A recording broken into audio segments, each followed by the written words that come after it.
नमस्कार, आप देख रहे हैं hot stocks breakfast caller show. मैं हूं पल्लवी। पूरे दिन एक दायरे में ही दिखा बाजार, लेकिन आखिरी घंटे में बाजार में जोरदार बिकवाली देखने को मिली। बाजार दिन के निचले स्तर पर बंद हुए। निफ्टी 8200 के नीचे फिसलकर बंद हुआ। निफ्टी में ऊपरी स्तरों से लगभग 60 अंकों की गिरावट देखने को मिली। फार्मा और एफएमसीजी को छोड़ दिया जाए तो सभी सेक्टोरल इंडाइसेस गिरावट के साथ बंद हुए। वहीं मिड कैप्स और स्मॉल कैप्स भी दिन के निचले स्तरों पर क्लोज हुए। सबसे ज्यादा गिरावट अगर जिन सेक्टर्स में देखी वो थे बैंक्स, मेटल्स और रियलिटी। अंतिम चरण में सेंसेक्स 93 अंक, निफ्टी 32 अंक की गिरावट के साथ बंद हुए। एफआईज और डीआईज के आंकड़े पर भी नजर डाल लेते हैं। कैश में आज एफआईज ने 402 करोड़ की बिकवाली करी, वहीं डीआईज की तरफ से 237 करोड़ की खरीदारी कैश में देखने को मिली। लेकिन इन स्तरों पर कहां आप निवेश करें, कहां पर आप नजर रखें, सुन लेते हैं एक्सपर्ट्स की राय। 2 से 3 महीने का जो गैप है, आई थिंक वो 2 से 3 महीने का समय इस सारे किस्से को, सारे एपिसोड को देना पड़ेगा, क्योंकि अभी भी कई ग्राउंड लेवल पे परेशानियां हैं। उसके बाद जो पब्लिक एट ए लार्ज में माइंडसेट परिवर्तन आएगा, कंप्लीट माइंडसेट थोड़ा चेंज होना शुरू होगा। तो आई थिंक 3-4 महीने का समय हमको इसको देना पड़ेगा वापस रिवाइवल की साइड देखने में। बट द मोमेंट हम रिवाइवल देखना शुरू करेंगे, आई थिंक वापस ग्रोथ प्रोस्पेक्टिव काफी अच्छे नजर आएंगे, इकोनॉमी काफी अच्छी दिखनी शुरू होगी। तो ये हम शुरू से बात कर रहे हैं कि 3 से 4 महीने का थोड़ा सा एक पेनफुल समय रहेगा, जिसमें हम काफी धीमापन, इकोनॉमी का धीमापन या कुछ कठिनाइयां जो हमारे सामने आएगी उसको हमको फेस करना पड़ेगा। I think market short term में रेंज बाउंड रहेगा, थोड़ा नीचे अभी आ सकता है यहाँ से करेक्शन ग्लोबल फैक्टर्स की वजह से। बट जैसे जैसे मार्केट में और इकोनॉमी में लिक्विडिटी वापस आ जाएंगी, नई करेंसी नोट आ जाएंगी, आई थिंक जो नेगेटिव सेंटिमेंट है वो इम्प्रूव हो सकता है। सो आई थिंक नेक्स्ट 1-2 महीने में लग रहा है कि मार्केट यहाँ से बॉटम आउट होगा। तो एक्सपर्ट्स की आपने राय सुनी कि डीमोनेटाइजेशन का कुछ इम्पैक्ट जरूर देखेगा, लेकिन ये शॉर्ट टर्म ही होगा। हमारे साथ आज के एक्सपर्ट लवलेश शर्मा मौजूद भी हैं एपिक रिसर्च से। Lovlesh, welcome to the show. Markets में बहुत ज़्यादा एक्शन नहीं है, इनफैक्ट स्टॉक स्पेसिफिक ही अप्रोच इस वक्त ज़्यादातर लोग ले रहे हैं, लेकिन निफ्टी में अप्रोच क्या होना चाहिए? कल की ओपनिंग कैसे देख रहे हैं आप? जी, गुड इवनिंग। देखिए, हमने एक बाउंस बैक देखा है। आपने पूछा मार्केट में अप्रोच, मैं बोलूँगा बाय ऑन डिप्स की रहनी चाहिए, क्योंकि हमने जो 7921 पे बॉटम बनाया है, आई थिंक वो थोड़ा सा अभी भी वैलिड रहेगा। एक शॉर्ट टर्म में पुल बैक्स आएंगे 40-50 पॉइंट के, जो मेरे ख्याल से कूल ऑफ रैलीज रहेगी एनीवेयर बिटवीन 8140 जो हमारा 200 डेज मूविंग एवरेज है। मैं समझता हूँ वो अब एक चेंज ऑफ पोलैरिटी का काम करेगा। जो पहले रेजिस्टेंस था अब वो सपोर्ट रहेगा, वहाँ से आप फिर से एक मोमेंटम देख सकते हैं। ओआई डेटा के हिसाब से मेरे ख्याल से मार्केट में अभी भी एक स्ट्रेंथ है 8300 तक जाने की। बाय ऑन डिप्स की सलाह दूंगा, कल थोड़ा सा भी एक वीकनेस नजर आए तो आप नीचे के लेवल पे बाय कर सकते हैं। ऊपर हमें अभी भी एक 8300 तक के टारगेट देखने को मिलेगा। तो बाय ऑन डिप्स की सलाह यहाँ पर दे रहे हैं लवलेश। साथ ही कुछ दर्शकों के सवाल भी हैं, उन्हें भी शामिल कर लेते हैं। हर्ष जैन ने सवाल भेजा है चित्तौड़गढ़ से आंध्रा शुगर पर। शुगर स्टॉक्स काफ़ी वॉलेटाइल रहते हैं और ऑलमोस्ट जब कोई न्यूज़ होती है, कोई खबर होती है, उसके चलते ही एक बस देखने को मिलती है। इनकी खरीद 90 रुपये है और काफ़ी पुरानी खरीद मालूम होती है, तो अच्छा खासा मुनाफा भी इन्होंने ड्रॉ कर लिया। 216 पर ये ट्रेड कर रहा है। आज की क्लोजिंग 7% ऊपर रही है। क्या करना चाहिए? क्या निकल जाए या फिर थोड़ा सा अभी बने रहना चाहिए आंध्रा शुगर्स में? बने रहिए, होल्ड की सलाह रहेगी। इनके लेवल से काफ़ी अच्छे हैं। अगर लिक्विडिटी इज़ एन इशू तो मैं एक सलाह दूंगा, थंब रूल के हिसाब से कुछ प्रॉफिट बुक कर ले 40-50%। मेरे ख्याल से इस स्टॉक में जो करेक्शन था वो हो चुका है। करंटली 216 पे ट्रेड हो रहा है। अगर आप देखें तो 200 डेज मूविंग एवरेज के पास मिल रहा है हमको। मैं इसमें बने रहने की सलाह दूंगा। इस स्टॉक में वापस एक रिवाइवल आएगा टूवर्ड्स 245 to 248, जहाँ पर ये और अपना प्रॉफिट बुक कर सकते हैं। इसमें मैं होल्ड की सलाह दूंगा। ऑलराइट, तो आंध्रा शुगर्स जो इन्वेस्टमेंट है उसे होल्ड करें, फिलहाल बनी रहे, आगे अपसाइड और दिख रही है। विनोद ने सवाल भेजा है मोहाली से और कैफे कॉफी डे पर इनका सवाल है। 1000 शेयर्स इनके पास जो कि 250 पर खरीदे हुए हैं। Cafe coffee day in fact winter season भी है और आमतौर पर कॉफी की जो डिमांड है इस दौरान बढ़ जाती है। इनको थोड़ा नुकसान हो रहा है, इनके लिए क्या सलाह रहेगी? जी मैं विनोद जी को एग्ज़िट की सलाह दूंगा। इनका जो बाइंग प्राइस है 250 पर है। इस स्टॉक में जब से ये लिस्ट हुआ है हमने कुछ पॉजिटिव ट्रिगर नहीं देखा है, not on the charts but as well as on the volume side. दोनों कहीं ना कहीं ये दर्शा रहे हैं कि चार्ट में अभी भी वीक मोमेंटम है।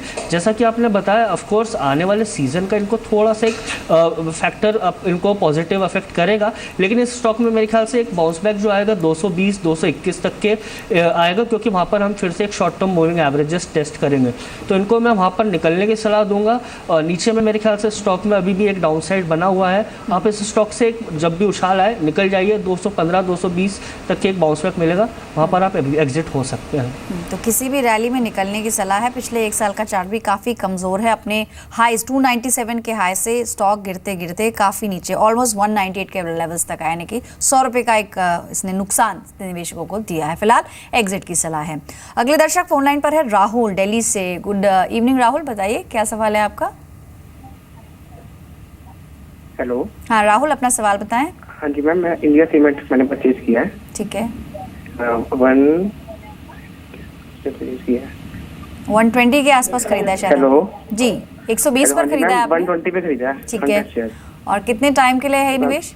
1 to 2 years। 1 to 2 years का निवेश है। लवलेश, इनकी खरीद से थोड़ा नीचे है, लेकिन क्योंकि लंबी अवधि का नजरिया है और क्वांटिटी केवल 100 शेयर है, स्ट्रैटेजी क्या रखें इंडिया सीमेंट्स में? जी इंडिया सीमेंट्स में इनका जो कॉस्ट प्राइस है 120 है, उससे थोड़ा सा नीचे ट्रेड कर रहा है। मैं इनको बने रहने की सलाह दूंगा। इनफैक्ट बाय की रिकमेंडेशन रहेगी। इस स्टॉक में हमने पहले भी रिकमेंड करा है। एक जो करेक्शन 150-55 के लेवल से हुआ है, मेरे ख्याल से ओवरड्यू था।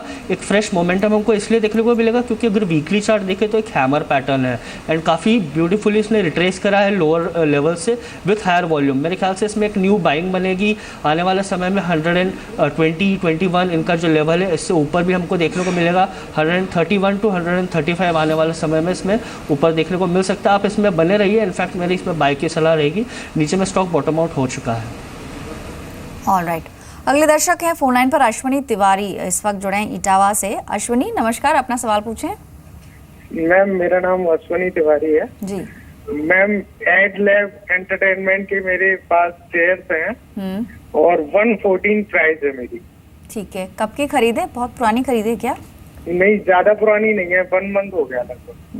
तो अभी कितना समय लेकर चल रहे हैं? कब तक रह सकते हैं इसमें? लगभग 6 से 8 मंथ। ठीक है, ठीक है। 6 से 8 महीने का समय इसे और दे सकते हैं। नुकसान में है, काफ़ी नुकसान हो रहा है। 113-14 पर खरीदा है और 85 पर ये स्टॉक आ चुका है।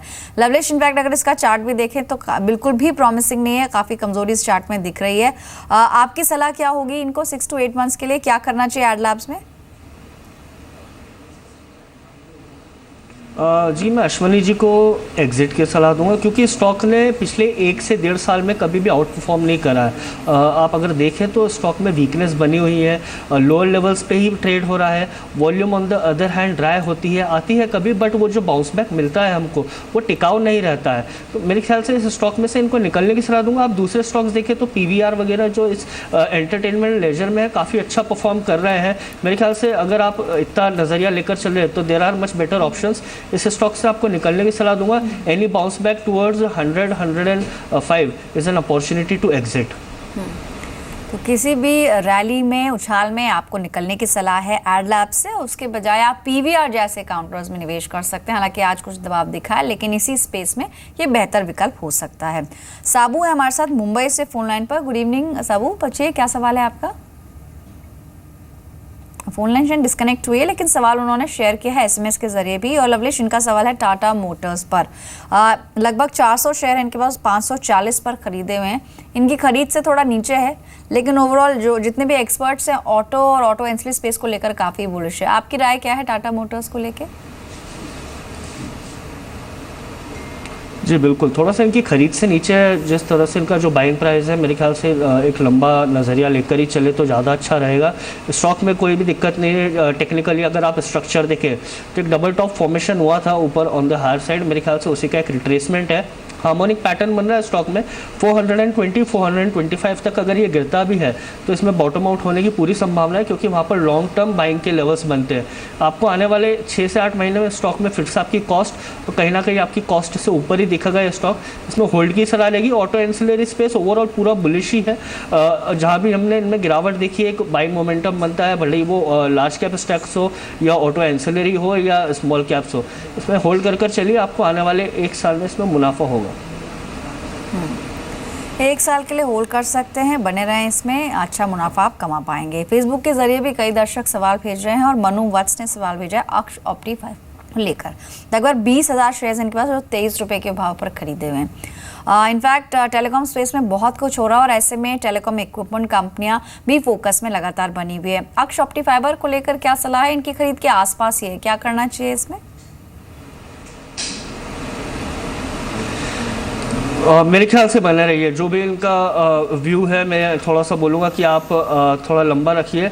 इस स्टॉक में अभी एक जो मोमेंटम बना है विथ हायर वॉल्यूम्स है, अपने शॉर्ट टर्म मूविंग एवरेज के अगर आप देखें तो पास ही सस्टेन कर रहा है। On the weekly chart it is showing a good strength as well as आपको नीचे में एक सपोर्ट मिल रहा है ट्रेंड लाइन का। आप इस स्टॉक में बने रहिए। ऊपर में 4 या 5% जहाँ भी आपको मुनाफा होता है मैं बुक करने की सलाह दूंगा। आज के सेशन में 1% नीचे था। ओवरऑल आज टेलीकॉम स्टॉक्स में दबाव भी दिखा रिलायंस जियो की अनाउंसमेंट के बाद। संतोष बजाज ने भी सवाल भेजा अशोक लेलैंड पर। 490 शेयर्स हैं इनके पास, लगभग 93 रुपये 50 पैसे पर खरीदे हुए हैं। नज़रिया तो मेंशन नहीं है कितना टाइम रखेंगे, लेकिन इनकी खरीद से थोड़ा नीचे ही है, बल्कि इनको काफ़ी लॉस भी हो रहा है। लगभग 490 क्वांटिटी है। क्या करना चाहिए अशोक लेलैंड में, लवलेश? अशोक लेलैंड अगर आप देखें तो जब मार्केट वीक था तब इसने आउट परफॉर्म करा है। अभी ये ओवरड्यू करेक्शन है। स्टॉक ने ऑलमोस्ट 40 रुपीज़ से 110 115 तक की एक एक्सूबरेंट रैली दी है। जब अब मार्केट बीच में पॉजिटिव था, ये स्टॉक ओवरऑल कंसोलिडेशन में ही था। इनफैक्ट इसमें एक पुल बैक भी आया था 94 95 के लेवल से, मगर आप देखें तो वो इसका एक मूविंग एवरेज था जहाँ से हमने फिर से इसमें गिरावट देखी है। स्टॉक ओवरऑल स्ट्रक्चरली काफ़ी बुलिश है। मेरे ख्याल से 69 और 68 ऐसे लेवल से जहाँ पर काफ़ी स्ट्रॉन्ग सपोर्ट है और फिर से हम इसमें एक मोमेंटम देख सकते हैं। आप इस स्टॉक में बने रहिए। ऑटो स्पेस का आउट परफॉर्मिंग स्टॉक है। मेरे ख्याल से ये आने वाले 6 से 8 महीने में फिर से एक रिट्रेस करेगा टुवर्ड्स 125 to 140। तो 69 पर एक स्टॉप लॉस आप मेंटेन कर सकते हैं ताकि जो लॉस है वो आपका कम से कम हो। अभिषेक तिवारी ने सवाल भेजा है फेसबुक पर। इलाहाबाद बैंक पर ऑलमोस्ट 100 है इनके पास क्वांटिटी, 100 शेयर्स हैं, 62 रुपये पर खरीदे हुए हैं। PSU बैंक्स में से ये पर्टिकुलर स्टॉक कैसा लगता है आपको लवलेश? इनकी खरीद से लगभग 6 रुपये का डिफरेंस है, इनको मुनाफा हो रहा है, क्या करना चाहिए? बने रहिए। मैं होल्ड की सलाह दूंगा क्योंकि बैंकिंग स्पेस में हमने जो रिन्यूड बाइंग इंटरेस्ट देखा है, आप प्राइवेट की बात कर ले, PSU की बात कर ले, जिस तरह से हमने लास्ट 2 दिन में इनमें वॉल्यूम और जो एक मोमेंटम विटनेस करा है, मेरे ख्याल से आने वाले समय में बने रहेगा। 7 तारीख को RBI की पॉलिसी भी है, तो we are expecting some positive outcomes जो मेरे ख्याल से बैंक्स को फेवर भी करेंगे। अगर आप स्टॉक को देखें तो एक 200 डेज़ का सपोर्ट ले रहा है डेली चार्ट पे, और उसमें अगर आप देखें तो 50 डेज़ मूविंग एवरेज के थोड़ा सा नीचे ही है। स्ट्रक्चर काफ़ी ये दिखा रहा है कि जो शॉर्ट टर्म डाउन ट्रेंड था वो एंड हो चुका और स्टॉक कहीं ना कहीं रिज्यूम कर रहा है अप ट्रेंड में। इसमें होल्ड की सलाह दूंगा। करंटली 74 75 पर थोड़ा सा रेजिस्टेंस है, उसको एक बार ब्रीच करता है तो मेरे ख्याल से 81 तक के इसमें टारगेट निकल कर आते हैं। ऑलराइट, चलिए 81 तक के टारगेट्स आने वाले दिनों में देखने को मिल सकते हैं। बने रहने की सलाह आपको इलाहाबाद बैंक में दी जा रही है। लेकिन ऐसे स्टॉक्स हम आपको बताते हैं जहां इंट्राडे में आप बेट कर सकते हैं और मुनाफा कमा सकते हैं। जान लेते हैं वो 20 शेयर कौन से हैं जहां पर आप नजर रखें। सबसे पहला स्टॉक है सैटर्न क्रेडिट का। मॉर्गन स्टैनली एशिया ने कंपनी में हिस्सेदारी बढ़ाई है। हिस्सेदारी लगभग 8.9% से बढ़ाकर 9.1% की है। एक पॉजिटिव खबर है इस कंपनी के लिए। खरीदारी करके चलें। फ्राइडे के सेशन में 470 तक के टारगेट्स अचीव हो सकते हैं। 430 का एक स्टॉप लॉस आपको मेंटेन करना होगा। इसके अलावा श्रीराम ट्रांसपोर्ट अगला शेयर है जहां नजर रख सकते हैं। बोर्ड ने NCD अलॉटमेंट को मंजूरी दी है। 100 करोड़ के NCD अलॉटमेंट को मंजूरी मिली है। खरीदारी करके चले। 950 के टारगेट्स के लिए 890 का स्टॉप लॉस आपको मेंटेन करना है। तीसरा शेयर है सन फार्मा का। भारी वॉल्यूम्स के साथ शेयर में आज खरीदारी देखने को मिली। औसत वॉल्यूम्स के मुकाबले 6 टाइम्स यानी 6 गुना वॉल्यूम्स आज के सेशन में दिखे हैं। कल भी ये खरीदारी देखने को मिल सकती है। आप यहाँ पर बाय करें। 775 के टारगेट्स के लिए 710 का एक स्टॉप लॉस आपको मेंटेन करना है। अगला शेयर है केएनआर कंस्ट्रक्शन का। बोर्ड ने शेयर स्प्लिट को मंजूरी दी है। एक शेयर को 5 में स्प्लिट किया जाएगा, इसकी मंजूरी कंपनी को मिली है। एक पॉजिटिव ट्रिगर है, एक पॉजिटिव खबर है। निवेशकों के लिए भी बाय करके चलें 800 के टारगेट्स के लिए, और 750 का एक स्टॉप लॉस आप यहां पर मेंटेन कर सकते हैं। इसके अलावा अगला शेयर है विप्रो का। विप्रो में खरीदारी की सलाह है। ऑस्ट्रेलिया की वुड साइड से कंपनी को एक बड़ा ऑर्डर मिला है। 3 साल के लिए आईटी इंफ्रा सेवाओं के लिए यह ऑर्डर कंपनी ने मिला है, ऑर्डर ये जीता है। इसके अलावा यहाँ पर आप खरीदारी करके चलें। 475 के टारगेट्स आपको रखने, 465 का एक स्टॉप लॉस आपको मेंटेन करना है।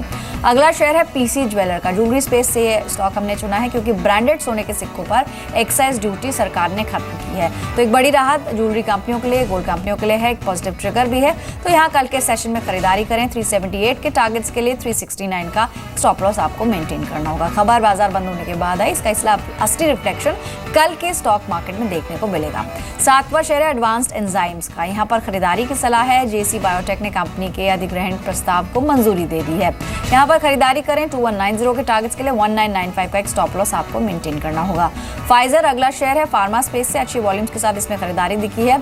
कल के सेशन में 1960 के टारगेट्स अचीव हो सकते हैं। 1865 का एक स्टॉप लॉस आपको मेंटेन करना है।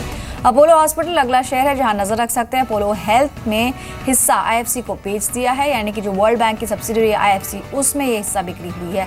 लगभग 29% हिस्सा 450 करोड़ में कंपनी ने बेचा है। खरीदारी करके चले। 1260 के लक्ष्य के लिए 1200 का एक स्टॉप लॉस आपको मेंटेन करना है। और 10वां स्टॉक जो हमारी लिस्ट में है वो है आइडिया सेलुलर। 31 मार्च तक जियो ग्राहकों के लिए डेटा और वॉइस सेवाएं फ्री रहेंगी। ये आज अनाउंसमेंट बाजार के दौरान आई। टेलीकॉम कंपनियों में डेटा आय पर दबाव दिख सकता है।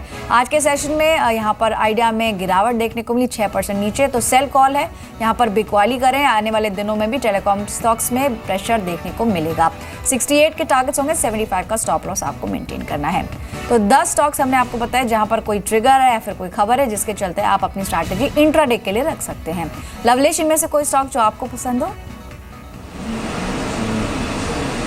बिल्कुल सन फार्मा रहेगा पहला स्टॉक।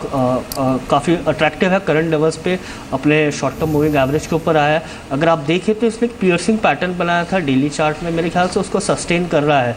आपका थोड़ा सा नज़रिया मैं शॉर्ट टर्म ही रखूँगा। 760 755 तक के इस स्टॉक में एक बार हमको पुल बैक देखने को मिल सकता है। आप नीचे में 695 का स्टॉप लॉस लगा के इसमें बाय ऑन डिप्स की स्ट्रैटेजी रखे।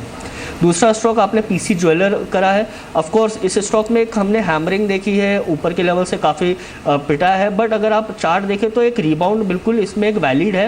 Higher volumes on the lower side already आ चुके हैं, प्लस वीकली पे इसने एक रिवर्सल पैटर्न दिया है। मेरे ख्याल से अपने ये प्रीवियस कैंडल को पूरी तरह रिट्रेस करेगा। 418 का मेरा लक्ष्य रहेगा। नीचे में 340 का मेरा स्टॉप लॉस रहेगा। ऑलराइट, तो 10 स्टॉक्स अब तक हमने बताया आपको, लेकिन इंट्राडे के लिए और कौन से शेयर्स है जहां नजर रख सकते हैं? सीमेंस होगा अगला स्टॉक, अगली कॉल। यहां पर बाय करके चलें। गिरते बाजार में भी शेयर मजबूत है और लगभग 3% की मजबूती के साथ क्लोज हुआ है। दिसंबर वायदा में भी ओपन इंटरेस्ट 4% तक बढ़ा है, तो एक पॉजिटिव ट्रिगर है। कल के सेशन में इसमें तेजी दिख सकती है। यहाँ पर आपको खरीदारी करनी है। 1132 के टारगेट्स के लिए 1112 का एक स्टॉप लॉस आप मेंटेन कर सकते हैं। कैनफिन होम्स अगला शेयर खरीदारी के लिए दिन के निचले स्तरों से जोरदार रिकवरी स्टॉक में देखने को मिली है। यहाँ पर 1720 तक के टारगेट अचीव हो सकते हैं। 1685 का एक स्टॉप लॉस आपको मेंटेन करना है। टाटा एलेक्साई अगली कॉल है जहां पर खरीदारी करके चले। मिड कैप आईटी शेयरों में आज अच्छी खरीदारी दिखी है। 50 डेमा के ऊपर शेयर क्लोज हुआ है। 1318 के टारगेट अचीव हो सकते हैं। 1294 का एक स्टॉप लॉस आपको मेंटेन करना है। एसटीसी इंडिया अगला शेयर है जहां नजर रख सकते हैं। याद रहिए सभी कॉल्स इंट्राडे के लिए हैं, तो आपको स्टॉप लॉसेस जरूर मेंटेन करने होंगे। एसटीसी इंडिया खरीदारी की सलाह है। 127 के टारगेट्स के लिए 118 का स्टॉप लॉस आपको मेंटेन करना है। शेयर अपने 200 डेमा के ऊपर निकला है और लगातार दूसरे हफ्ते शेयर में खरीदारी देखने को मिली है, यानी कि एक सुस्त बाजार में भी लगभग 5% की बढ़त इस स्टॉक में देखने को मिली है। शिमारो अगला शेयर है जहां नजर रख सकते हैं। लंबी अवधि के चार्ट्स पर एक ब्रेकआउट देखने को मिला है। शेयर अब तक के सबसे उच्चतम स्तर पर क्लोज हुआ है। अच्छी तेजी आज भी दिखी है। कल के सेशन में 425 तक के टारगेट्स अचीव हो सकते हैं। 412 का एक स्टॉप लॉस आपको मेंटेन करना है। अगला शेयर है ब्लिस जीबीएस का। यहाँ पर खरीदारी की सलाह है। फार्मा शेयरों में खरीदारी आज भी देखने को मिली है और इस हफ्ते इस पर्टिकुलर शेयर की बात करें तो लगभग 19% का उछाल देखने को मिला और आज के सेशन में भी 3.5% की बढ़त आज इस स्टॉक में देखने को मिली है। कल के सेशन में 169 यानी 169 के टारगेट अचीव हो सकते हैं। 161 का एक स्टॉप लॉस आपको मेंटेन करना होगा। इंटेलेक्ट डिजाइन अगली बाय कॉल है जहां नजर रख सकते हैं। इंट्राडे में लगातार दूसरे हफ्ते शेयर में खरीदारी देखने को मिली है और स्टॉक अपने 50 डेमा यानी 162 के स्तर तक जा सकता है। कल के लिए लक्ष्य होगा 155 का, 147 का स्टॉप लॉस आपको मेंटेन करना है। 18वां स्टॉक है ग्रीव्स कॉटन का। अंतिम चरण में शेयर में खरीदारी निचले स्तरों से देखने को मिली और एक जोरदार पुल बैक इसके चार्ट्स पर दिख रहा है। 2.25% की तेजी आज भी देखने को मिली है। यहाँ पर 133 के टारगेट्स के लिए आप खरीदारी करें, 127 का स्टॉप लॉस आपको मेंटेन करना है। हेक्सावेयर अगला शेयर जहां पर नजर रखें। IT शेयरों में खरीदारी आज के सेशन में रही। शेयर अपने 20 डेमा के ऊपर क्लोज हुआ है, तो यहाँ पर टारगेट्स होंगे 212 के, 204 का एक स्टॉप लॉस आपको मेंटेन करना होगा। और आखिरी स्टॉक है बाटा, जहां पर खरीदारी करें। 5 हफ्ते की गिरावट के बाद एक स्टॉक संभलते हुए दिखा है, इनफैक्ट निचले स्तरों से कुछ पुल बैक दिखा है, तो कल के सेशन में यहाँ पर बाइंग अपॉर्चुनिटी बन सकती है। 425 के लिए आप खरीदारी करें, 410 का एक स्टॉप लॉस आप मेंटेन कर सकते हैं। लवलेश, इनमें से कोई स्टॉक जिस पर आपका कोई कमेंट?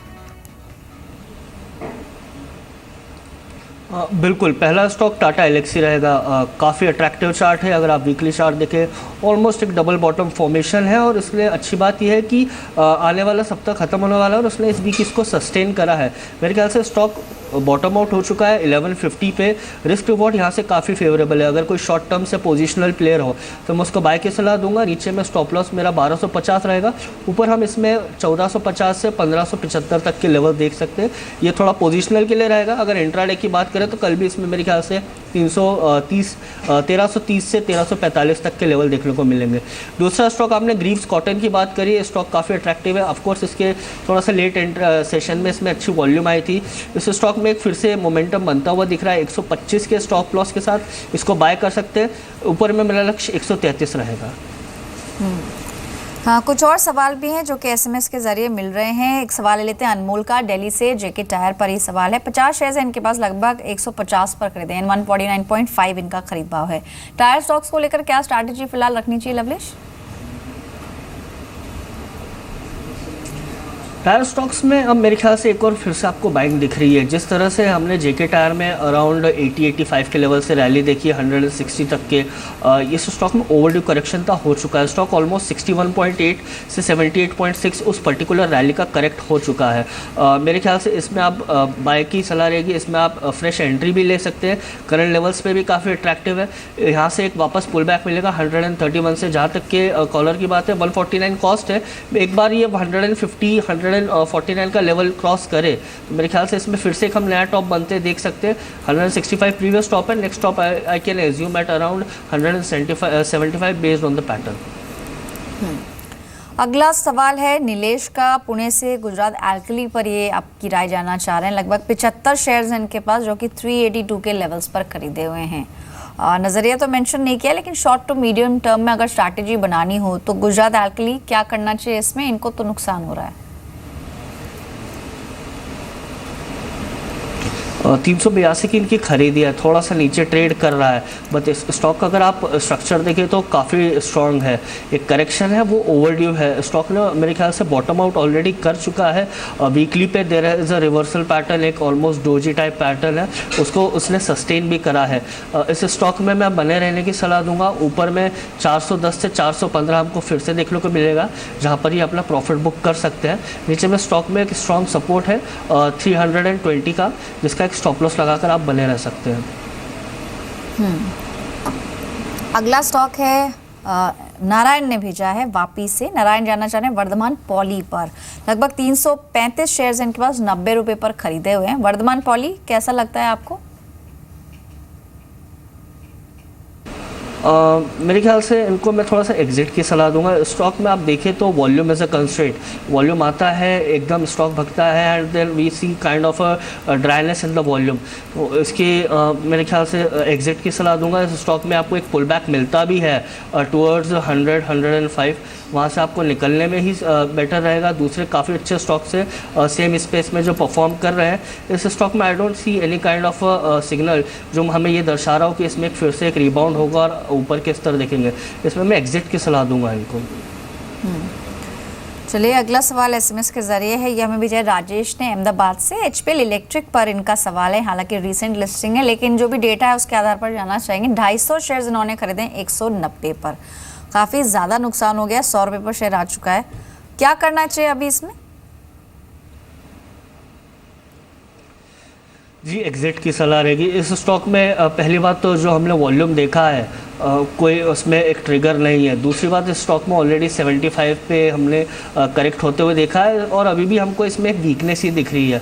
ऊपर में अगर इनको बाउंस बैक मिलता भी है, आई वुड सजेस्ट टूवर्ड्स 124 121, अगर आपको बाउंस बैक मिलता भी है तो निकल जाइए। सेम स्पेस में दूसरी companies Crompton Greaves, Snyder, Lloyd काफ़ी अच्छा कर रही है और अच्छे रिटर्न्स हमको देखने को मिल रहे हैं। मैं इनको एक सलाह दूंगा, नीचे में आप स्टॉप लॉस इसमें 69 का लगा लीजिए, जहाँ पर इसने अभी रिसेंटली एक बॉटम आउट करा है, वहाँ से नीचे जाता है तो फर्दर वीकनेस रहेगी। मेरी सलाह रहेगी आप इसमें से एग्जिट करें ऑन एनी बाउंस। तो हाल ही में लिस्टिंग भी हुई है और उसके बाद एक कमज़ोरी भी दिखी है। 74 तक के लोअर टारगेट इसमें देखने को मिले हैं। 69 का एक स्टॉप लॉस आप इसमें मेंटेन करें और फर्दर इसमें गिरावट आती है तो 69 स्टॉप लॉस बना के आप एग्जिट कर सकते हैं। कुछ और सवाल हैं, शामिल कर लेते हैं उन्हें भी। हमें सवाल भेजा है राहुल ने, इनफैक्ट अनंत प्रसाद ने हैदराबाद से। HDFC बैंक पर इनका सवाल है। 100 शेयर्स है 1188 पर खरीदे हुए, 1188 पर इनकी खरीद है।